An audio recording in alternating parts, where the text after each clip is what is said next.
भंडारबोडीहून येऊन सगळी येथे गेलो आता मुंगुर्गेशाला. अच्छा. आम्ही खासरनं आलो होता म्हणजे इथून भंडारबोडी. भंडारबोडीवरून. भंडारबोडी इथूनच. हो, तो मार्ग सोडला म्हणजे तो मा भाऊ मरण पावला. देव पूर्ण हे समाप्त करावं लागतं. तर मग आजा देवर देव होते. मग ते हे सेवा ना सोडल्या तर मी चाललं जाईन म्हणे. पण ते सेवा असतानाच मी मा भाऊ मरण पावला. सांगितलं मी कौरिक उपाशी राहून उपार पाणी बंद. मग मी महाराजाच्या पाय दुरुस्त झाला.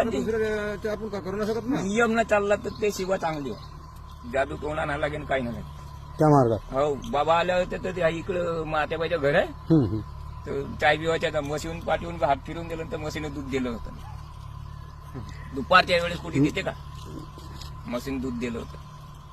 बाबांना हात फिरवलं होतं. तुम्ही बाबांसोबत बसल्या. हो, बाबासोबत आम्ही आला आणि त्याची डोंगा उलटला होता.